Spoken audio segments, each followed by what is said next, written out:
Assalomu alaykum va rahmatullohi va barakatuh. Xudo xolasa 38-masalamizga e'tibor qaratamiz. Masalamizda ikkita DNK molekulyasi beribdi va bundagi nukleotidlarni formulasini bir-biriga nisbatan keltirgan, ya'ni nukleotidlarning nisbatini. Umumiy vodorod bog'lar soni birinchi DNKmizda 2000 ta, ikkinchisida esa 1,5 mingta ekan. Xo'p. Va quyidagi savollarga javob bering debdi. Demak, birinchi DNK molekulyasini chizib oldim va formulalarini yozib oldim. Keling endi belgilashga kiritib olsak. Adem bir sonni bilmaymiz, shuning uchun x deymiz. Timinlarimiz y deyman. Guaninlarni keling, hop, z deya qolaylik. Steziyani nima deymiz? X, y, z, t deb olay. Timin emas, shunchaki t deb belgilash kiritdik, a. Bu ham x, y, z, t ga teng bo'ladi. Endi formula o'rniga qo'yib yuboramiz. G1 ni o'rniga z qo'yaman. Plus A1 ni o'rniga x qo'yamiz. Taqsim T1 ni o'rniga esa nima qo'yapmiz? Y qo'yibmiz, a. Y barobar 6 deymiz. 6 ni y ga ko'paytirib yuboryapmiz. 6y bo'ladi bizga.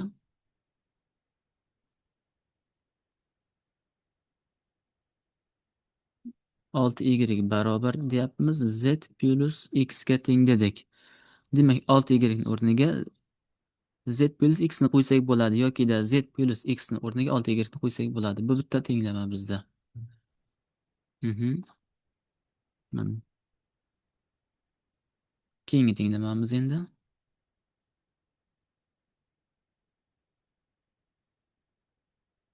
O'rniga qo'yamiz yana. Qarang. A1 bor. A1 ni o'rniga x qo'yaman. Plus S2 ni o'rniga S2 Z bo'ldi. Taqsim 4 barobar 150 dedik. 4 dan qutulish uchun umumiy 4 ga ko'p 4 nima? 4 dan qutulish uchun umumiy 4 ga ko'paytirib yuboramiz. Tenglikni umumiy 4 ga ko'paytiramiz. Shunda 4 bilan 4 qisqarib ketadi. 4 ni x ga ko'paytirsak 4x bo'ladi. Plus Z ni o'zi bo'ldi. Barobar 4 ni 150 ga ko'paytirsak 600. 4x plus z'imiz 600 ga teng bo'lib turibdi. Keling shu joydan 4x yoki z ni topib olaylik. Keyin oxiri bir xil nomani o'tkazib olishdan foydalanamiz. Keling z ni topib olaylik. Z kelgan joyga nima qo'yib yuborsak bo'ladi deymizda. Z barobar deyman. Bu uchun z ni topishimiz uchun 600 dan 4x ni ayirganimizga teng bo'ladi. Demak, hozir tenglamamizda z kelgan joyga 600 minus 4x qo'yib ketsak o'rinli bo'ladi. Mana bu yana bir tenglamamiz bizda.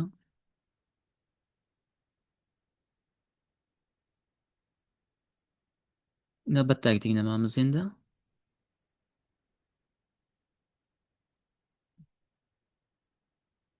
A1 debmiz. A1 ni o'rniga x qo'yyapmiz. Plus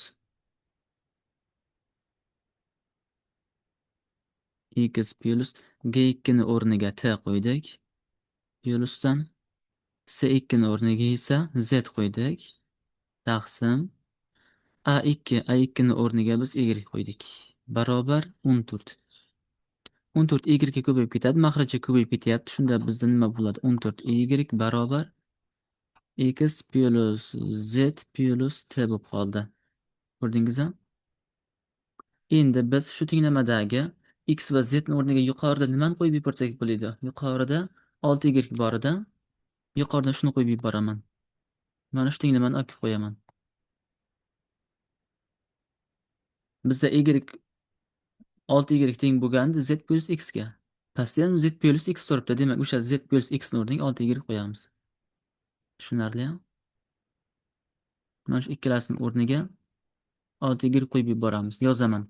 14y barobar 6y plus t.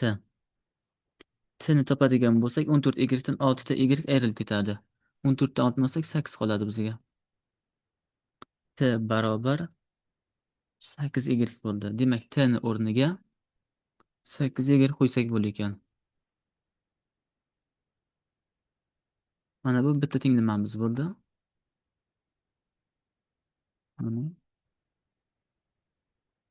Endi y ni o'zini qaytib qutulsak bo'ladi. Y ni ham x ga aylantirib olsak, hammasi bir xil bo'lar edi. Xo'p, bizda yana qanday tenglama bor?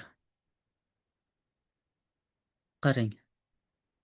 Yuqoridan agar z ni topib olsak. Hop, yuqoridan. Mana buni o'zidan z ni topib ketikchi. Mana buni o'zidan z ni topib olsak, y dan qutulishimiz kerak hozir. Tushunarli?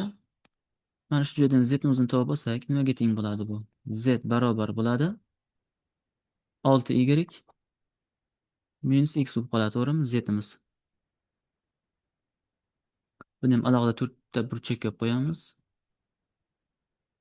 Zimiz 6y minus x ga teng bo'lib qoldi. Yokida zimiz yana nimaga teng bo'ldi pastda? 600 minus 4x ga teng bo'ldi. Ikkalasi bir-biriga teng ekanlar. Demak, tenglamay yuborsam bo'ladi bu tenglamalarni. Tenglamamiz murakkabroq bo'lib ketyapti. Endi bu uchun uzr so'rayman. Ikkita z ni bir-biriga tenglasak, shu joydan y kelib chiqadi bizlarga, to'g'rimi? Qarang, ikkita z ni bir-biriga tenglayman. Birinchi zim 6y minus x bo'lgan. Teng deyman, keyingi zim 600 minus 4x dedik. Bu ham z bizda, mana bu ham z ga teng. Shu joydan y ni topib olishga harakat qilamiz. Y ni topib olmoqchi bo'lsak, 6y bo'lib qoladi. O'rtada demak, bu yoqdan 4x, bu yoqdan x ayrilib ketib, plus 3x qoldi. Barobar 600 bo'lib qoladi. 6y plus 3ximiz 600 ga teng ekanda demak bizda. Qarang. Keling, x ni topib olish uchun 3 ga bo'lib yuborsak bo'ladi buni. Bitta x kelib chiqar shunda. Xo'p, 6y ni 3 ga bo'lamiz. 2y bo'ladi plus x qoldi barobar 200. Endi shu joydan xo'p, 2y ni topib olaylik. 2y nimaga teng? 2y teng bo'ladi 200 minus x ga. Agar y ni topib olmoqchi bo'lsak, y'imiz shuni yarmiga teng bo'ladi-da, 100 minus 0,5 x ga teng. Bu shart emas o'zi menimcha, to'g'rimi? Xo'p, kerak bo'lsa mayli buni ham yozib qo'yamiz keyinchalik. Hozirchalik menimcha shart emas bu.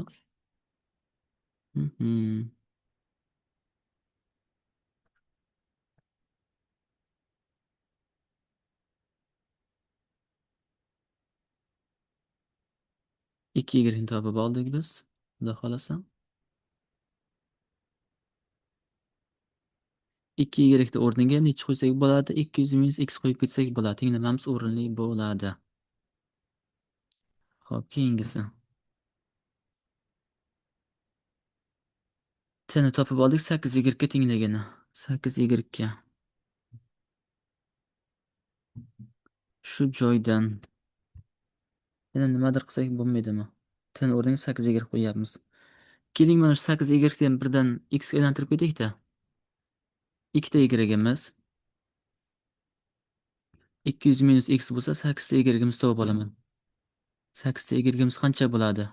Qarang, 4 marta oshyapti-ya. 4 marta oshyapti. Bu ham 4 marta oshsa 800 minus 8x bo'ladimi? 800 minus 8x bo'ladi-ya.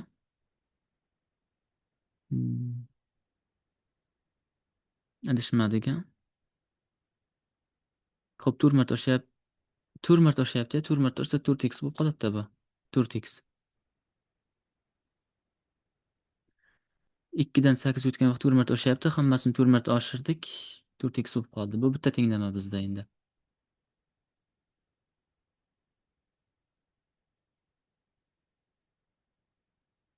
Mana. Tenglamalarni endi birlashtirib chiqishimiz kerak hammasini. Endi umumiy vodorod bog'lar soniga tenglama tuzib yuboraman. Vodorod bog'larimiz qancha edi? H bog'imiz deymiz. Vodorod bog' xo'p 2x bo'ladi. Adenin timin plus 2y plus 3 ta z plus 3 ta t bo'ladi. Vodorod bog'lar soni demak, o'rniga qo'yib ketamiz endi. 2x o'z holida turadi. Plus 2y ni o'rniga mana shuni olib qo'yaman. Tushunarli? 2y ni o'rniga mana shu narsani olib qo'yamiz. Ya'ni 200 minus x ni olib qo'yamiz. Plus 200 minus x bo'ldi. Ikkita y'imiz. uchta z debmiz. Bitta zimiz nimaga teng bo'ldi? Bir dona zimiz 600 minus 4x ekan. 3 dona zimiz esa 3 ko'paytiraman deyman. 600 minus 4x deymiz. Bu 3ta zimiz bo'lyapti. Tushunarli? Plyus. Keyingisi. Xo'p, bizda 3ta t bor. 3ta t nechiga teng bo'ldi? 3ta t. Oho, demak 3ta t emas. 3ta t. Pastdan yozib qo'y. 3ta t ham kerak ekan bizga. 3ta t'imiz teng bo'ladi. 3 marta oshyapti. Bu 24 y bo'ladi. Bizda 3ta t nimaga tengligini topishimiz kerak endi. 3ta t. Qarang. 2ta t teng bo'ldi 200 minus x ga. 3ta t qanchaga teng deymiz? 1,5 marta oshyapti, ko'ryapsiz a? 2 dan 3 ga o'tgan vaqtda 1,5 marta oshyapti. Bu ham oshsa demak 300 minus 1,5 x bo'ladi.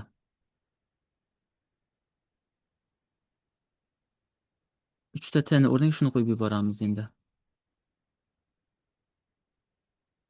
300 minus 1,5 x barobar 1,5 mingga teng deymiz.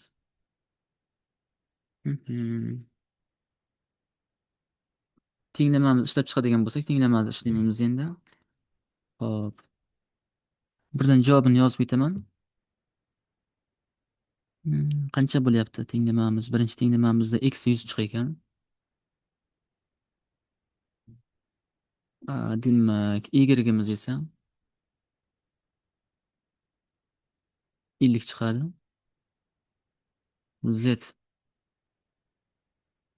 Zimiz 200 chiqqan ekan. T 400 chiqqan. Shu tenglamani ishlab chiqsangiz shu qiymatlar chiqadi. Kecha darsda ko'rdik buni batafsil, shu uchun batafsil endi o'tirmayapman. Kecha bitta joyda xato hisob qilgan ekanmiz, shuning uchun qaytadan yozdim videoni. To'g'rirog'i ikkita video bo'lib qolganligi uchun, zapis yarimda uzilib qolganligi uchun alohida yozib olyapman. Ikkita videoni qo'shish iloji bo'lmadi, shuning uchun boshqatdan yozyapman darsni. Darsda kecha batafsil ishlagandik buni bittalab. Shuning uchun darsda qatnashing deyman sizga. Hop. Navbatdagi endi ikkinchi denkani yozib olamiz. Rozi bo'lasiz endi tez yozib ketaman. Hop, ikkinchi denka bu.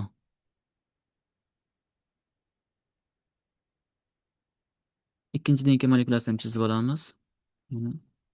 Nukleotidlarini yozamiz. Adenin, timin, guanin, sitozin. Adenin qarshisi timin, bu yerda adenin, bu yerda sitozin, bunda guanin turadi. Buni x deymiz. O'zi buni qarang, formulasini yozib olay avval. Buni osonroq ishlab qo'yursak ham bo'ladi menimcha. Xo'p. Formulani yozib olyapman. Quyida keltirilganini. G1 plus A2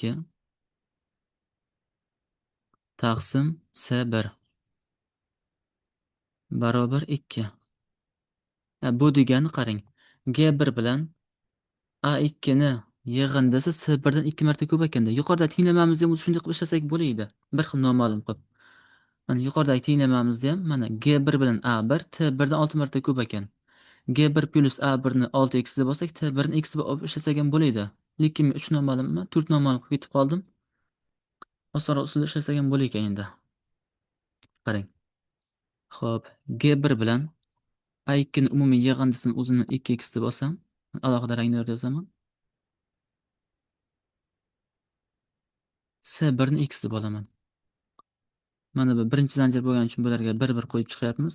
Bu ikkinchi zanjir. S1 ga x qo'yamiz, shunda G2 ham x bo'ladi. Bizlarga G1 bilan xo'p, A2 ning yig'indisi 2x ekan. Mana bu ikkalasining yig'indisi 2x bo'lyapti.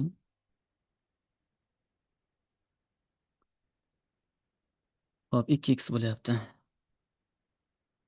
T1 ni bilmaymiz. Buni biron bir noma'lum bilan belgilash kiritamizmi?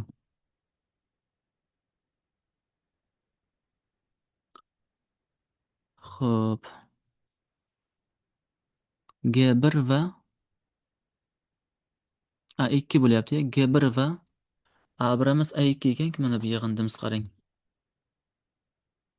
Mana bu joyda G1 bilan A2 bo'lyapti. Mana ikkalasining yig'indisini keltiryapti. A2 ning qarshisida T1 turibdimi? Demak, bu degani Yig'indi G1 bilan T1 deb olsam bo'ladi. Mana shuni o'rniga men T1 ni olsam bo'lar ekan. Sabab a ikkini qarshisi T1 turibdi-yu mana. Demak, bu ikkalasining yig'indisi 2x bo'lyapti. Shunda bu ikkalasi ham umum 2x bo'ladi. Mana bu x bor. Demak, A1 bilan T1 qoldi. A1 bilan T1. Hop. Keling, keyingi tenglamalarni yozib olaylikchi bo'lmasa. Qolgan tenglama orqali endi A1 bilan T2 ni topib olamiz. Keyingi tenglamamiz. Xo'p. T1 plus G2 plus S2 taqsim T2. Yuqorida tenglamani yozib olyapman endi. Qo'limda PDFni ochib, har demak yozib ko'rsatdim-ku. Demak, o'rniga qo'yib yuboramiz. Qarang, T1 bilan G2, T1 bilan G2 debmiz va S2. Qarang, mana buni qilsak bo'lar ekan, osonroq hisoblang. Bizda T1 bilan G1 ma'lum, to'g'rimi? T1 bilan G1 ma'lum. Ikkalasi 2x bo'lib turibdi. Men mana shu joydagi S2 ni o'rniga nima qo'ysam bo'ladi? S2 ni o'rniga G1 qo'ysam bo'ladimi? G1 mana qo'ysam bo'ladi-ya. S2 ning qarshisida G1 turibdi.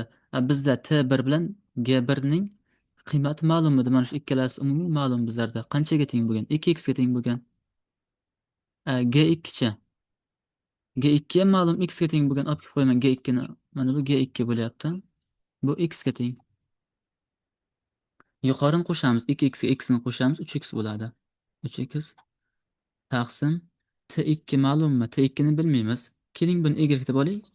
Y deyman buni. Barobar 6 deymiz. Ko'paytiradigan bo'lsak 6y barobar bo'ladi 3x ga.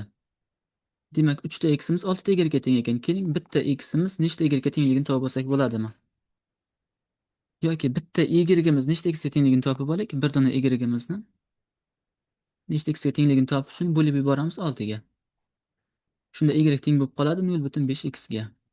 Demak, y ni o'rniga 0,5x qo'ysak bo'lar ekan degani. Y ni o'rniga 0,5x qo'yamiz, tushunarli-a?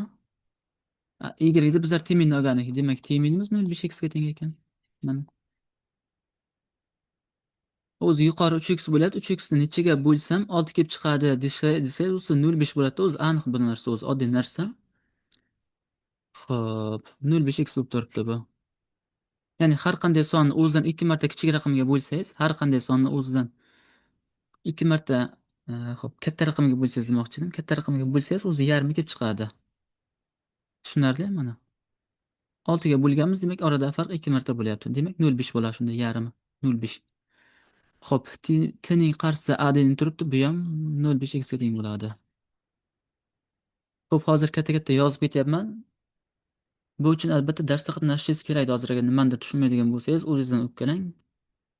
Kecha darsga qatnashganingizda to'liq tushuntirib berganman. Shuning uchun vaqtim ham ozroqligi uchun. Xo'p, ikkita zapis bo'lib qo'yganicha qaytadan yozyapman. Faqat siz gapirib ketyapman. Ayb ko'p yurmang demoqchiman. Qarang, ikkinchi tenglamani yozib olganda, yana bitta tenglama bor edi-ku, uchinchi tenglamamiz. A1 plus S2 taqsim 4 barobar 120. A1 ma'lummi bizda? Hop. A1 0,5x ga teng ekan. Plus S2chi. S2 ni bilmaymiz-da biz, to'g'rimi? Keling, S2 ni z deb olay. S2 ni mana shuni o'zini z deb olaman. S2 bilan A2 2x ga teng, ammo S2 ni o'zini bilmaymiz, z deb olyapman. Tushunarli? Mana shuni z deb oldim. Demak, plus z taqsim 4 barobar 120. 4 dan qutulish uchun ko'paytirib yuboramiz 4 ga. Shunda 4 bilan 4 qisqarib ketadi. 4 ni 0,5 ga ko'paytiradigan bo'lsak 2x bo'ladi. Plus tepada suratimizda z ni o'zi qoldi. Barobar 120 ni 4 ga ko'paytiramiz 480. Bu bitta tenglama.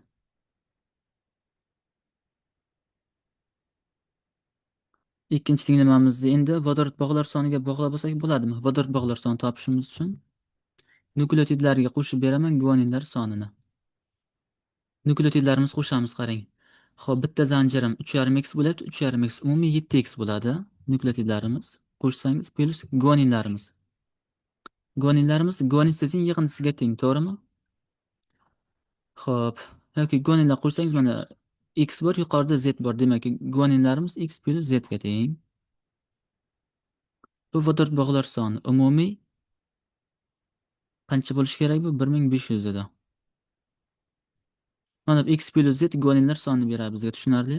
Guaninlar soni. Mana bitta guanin, mana bitta guanin bor. Bu ham z ga teng bo'lyapti. Sitozinning qarshisida guanin turibdi-yu, z ga teng bo'ladi. Demak, umumiy qo'shib yuborsam 7x x ni qo'shdik 8x bo'ladi plus z barobar 1500.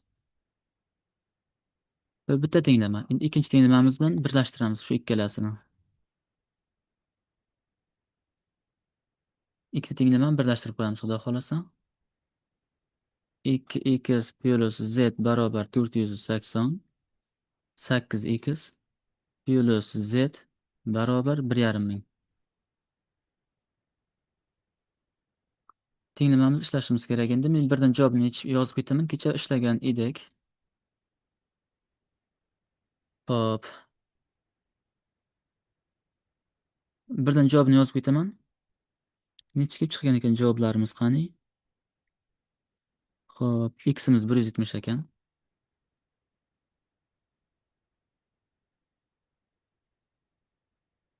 Z barobar. Z'imiz esa qanchaga teng bo'ldi? 140 bo'libdi z'imiz. Y'imiz 85 bo'lyapti. X, Y, Z, T qoldi, to'g'rimi? T deb belgilangan ekanmiz-ku o'zi. Xo'p, hammasini soni kelib chiqdi. Bo'ldi endi. Masalan, yechimiga o'tamiz.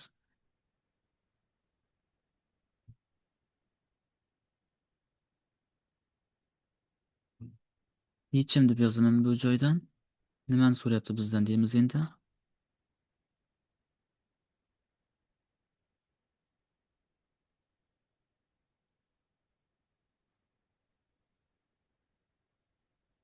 Hop, savoliga qarab olaylikchi. Demak, birinchi linkaning birinchi zanjiridagi adenin debdi. Birinchi linkaning birinchi zanjiridagi adenin x bo'ldi. X'imiz bizlarda qancha kelib chiqdi? X'imiz bizlarda 100 kelib chiqqan. Adenin deyapti, bu 100 ta minus farqini so'raganida. Ikkinchi linkaning ikkinchi zanjiridagi sitozin yig'indisini aniqlang. Yig'indisi ekan, farq emas, yig'indisi ekan. Ikkinchi linkaning ikkinchi zanjiridagi sitozinni bizlar z deb oldik. Mana ikkinchi linkaning ikkinchi zanjiridagi sitozin z ga teng bo'ldi. Z bizda 140 chiqdi. Plus 140 deymiz. Qo'shib yuboradigan bo'lsak 240 bo'ladi. Mana shu javob bizlarga oxirgi javob. To'g'risi hozir ko'nglim to'lmadi, ammo kechagi darsga qatnashishingiz kerak edi. Sababi ikkita video bo'lib qolibdi uzilib. Alohida yozib yurmadimdan so'ng dangasalik tutib qolib qaytadan yoza qoldim. Meni ayb kelib yurmaysiz. Xo'p, mayli, ketkazgan vaqtingizga rozi bo'ling. Alloh ilmingizni ziyoda qilsin. Sog' salomat bo'ling. Xudo xolasa kechki darslarimizda ko'rishguncha. Sayfiy Behruz biologiya kanalida. Behruz Sayfiy biologiya kanalida, to'g'rirog'i. Behruz Sayfiy biologiya.